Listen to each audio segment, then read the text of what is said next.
4 Republican senators sent a scathing letter to Facebook CEO Mark Zuckerberg questioning why pro-abortion activists were allowed to fact-check the pro-life group Live Action.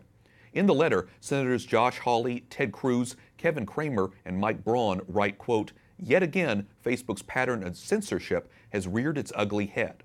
At the end of August, Facebook labeled content in 2 videos shared by Live Action as, quote, false and inaccurate.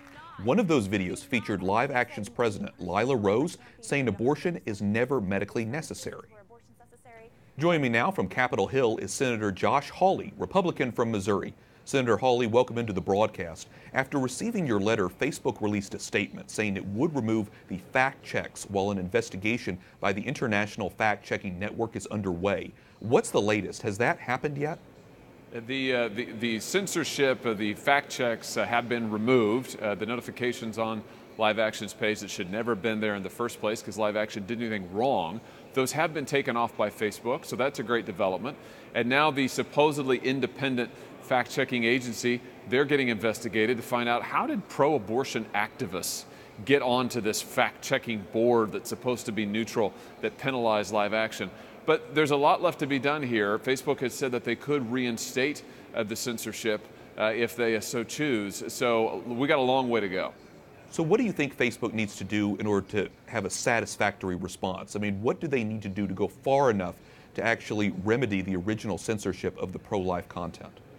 Well, what they need to do is submit to a third-party audit. And Facebook, not just their fact-checking group, but Facebook itself needs to open up its books to an independent third party, show us how they make these decisions, show us how this happened in the first place with Live Action.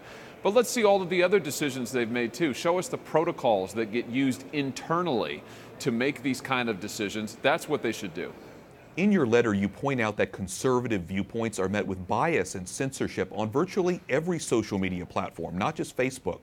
What can be done to ensure neutrality and fairness? Well, my view is that if these companies like Facebook, like Google, and all of Google's various holdings like YouTube, if they're going to get the giant subsidy that they get from the federal government, the giant immunity that is Section 230, then they shouldn't be able to discriminate. So if they're going to discriminate against conservatives, if they're going to discriminate against pro-lifers, then they should not be getting any sort of support or subsidy from the federal government. The way to fix this is open their books, submit to an independent audit, agree to be politically neutral.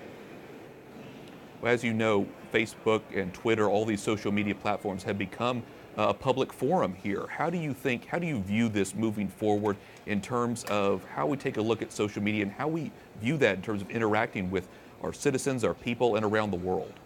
Well, these companies, and it's just 2 or 3 of them, have immense power, more power over communication than any other companies in the history of the world. And my view is that they shouldn't be censoring at all, but if they're going to censor, they certainly should not be supported by taxpayer dollars.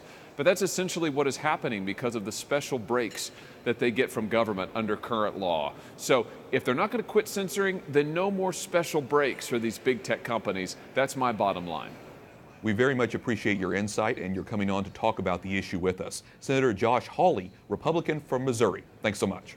Thank you.